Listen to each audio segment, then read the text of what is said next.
पति पत्नी की रोमांटिक कहानी।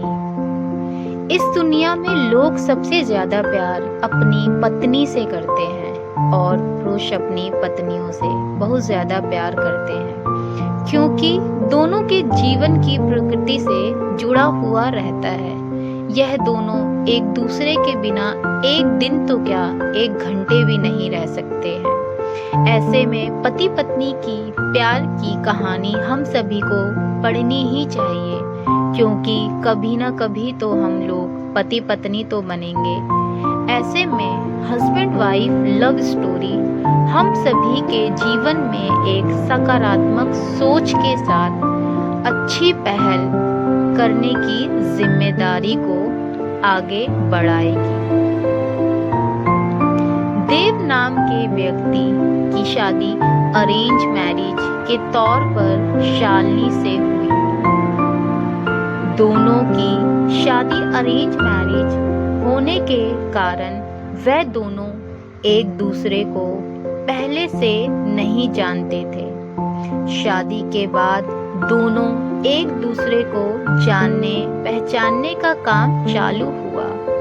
कुछ ही दिनों में दोनों एक दूसरे को अच्छी तरह से जल्दी पहचानने लगे थे। जब दोनों में अच्छी तरह से पहचान हुई, दोनों एक दूसरे को समझने लगे थे, तो देव को लगा था कि उसे एक बेहतर ही पत्नी मिली है, क्योंकि उसे पूरी तरह से समझने के बाद उसे समझ में आ गया था कि लव मैरिज करना कोई जरूरी नहीं है।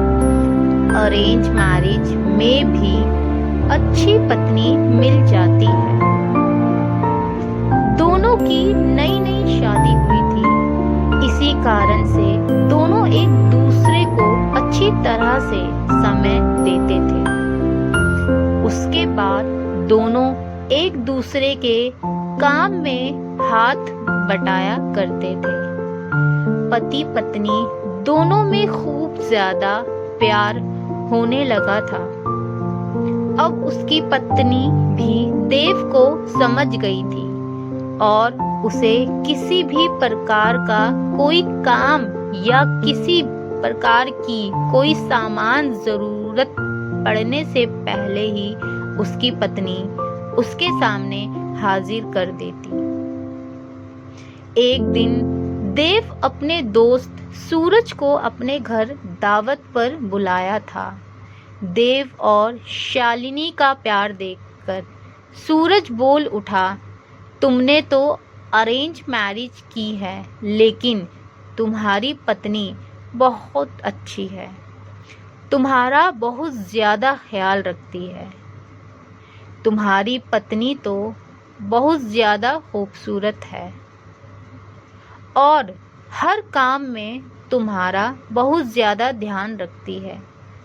तुम बहुत ज्यादा खुशकिस्मत हो, तुम्हें अरेंज मैरिज होने के बावजूद भी तुम्हें इतनी अच्छी पत्नी मिली है। एक दिन देव अपनी पत्नी से कहता है कि तुम जाकर तैयार हो जाओ, हम लोग कहीं घूमने जाने वाले हैं। हमें शादी के इतने दिन हो गए हैं और बहुत सारे काम होने के कारण हमें टाइम भी नहीं मिला है घूमने के लिए। चलो आज हम लोग घूमने के लिए कहीं चलते हैं। इतना सुनकर उसकी पत्नी शालिनी कहती है कि आपने तो बिल्कुल अच्छा कहा जी, बहुत दिनों से हम लोग कहीं घूमने नहीं गए। अच्छा हुआ आज आपने बोल दिया, मेरा मन नहीं लग रहा था। चलो कहीं घूम कर आते हैं। दोनों एक कार में बैठकर घूमने के लिए निकल पड़े। रास्ते में जब हाईवे पर गाड़ी जाती है तो उस एक गाड़ी में टक्कर होने के कारण दोनों दुर्घटनाग्रस्त हो जाते हैं। देव को जब होश आता है तो वह हॉस्पिटल में अपनी पत्नी को ढूंढने लगता है। तभी अपनी पत्नी को ढूंढते ढूंढते दूसरे कमरे में चला जाता है, जहां वह देखता है कि उसके सर अथवा पैर में तो बहुत ज़्यादा चोट आई है। देव घबराकर डॉक्टर से पूछता है कि मेरी पत्नी की तबीयत ठीक तो है क्या?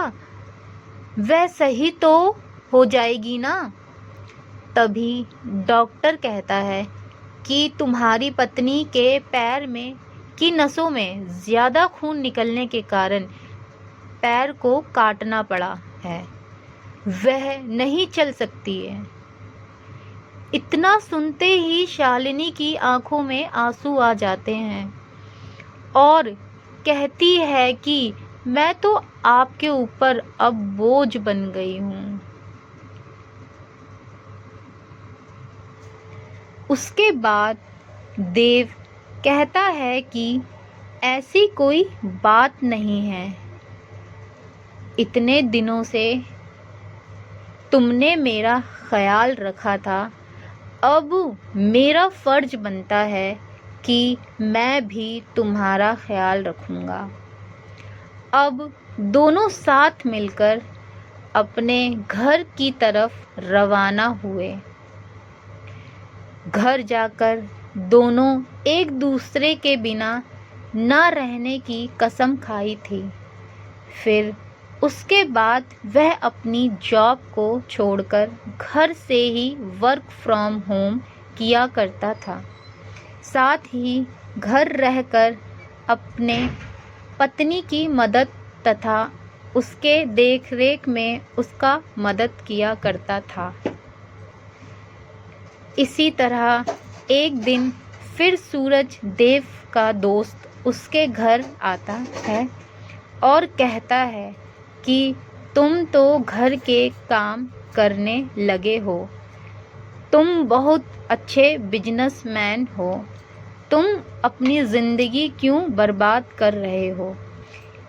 एक लड़की के कारण तुम अपनी दूसरी शादी कर लो, चाहे तो इसे भी अपने पास ही रखो, लेकिन तुम कंपनी में चलो काम करो।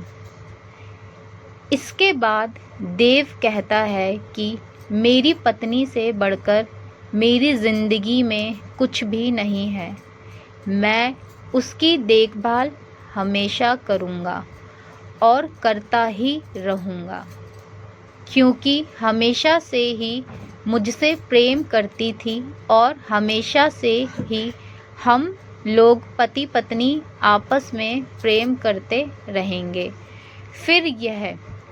फिर वह अपने दोस्त को कहता है कि तुम एक बार आए और मुझसे कहा कि तुम्हारी पत्नी बहुत अच्छी है, तुम बहुत खुशकिस्मत होंगे, तुम्हें ऐसी पत्नी मिली है।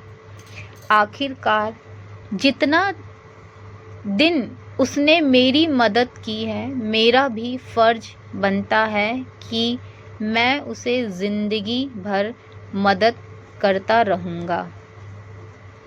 इतना सुनते ही पीछे से उसकी पत्नी भगवान से प्रार्थना करती रहती है कि भगवान, आपने मुझे इतना अच्छा पति दिया है कि मैं इसका शुक्रिया कैसे अदा करूँगी, और वह सदा के लिए एक दूसरे से प्रेम करते रहे। इसलिए मेरा मानना है कि पत्नी चाहे जैसी भी हो, उसे कभी नहीं छोड़ना चाहिए और पत्नी को कोई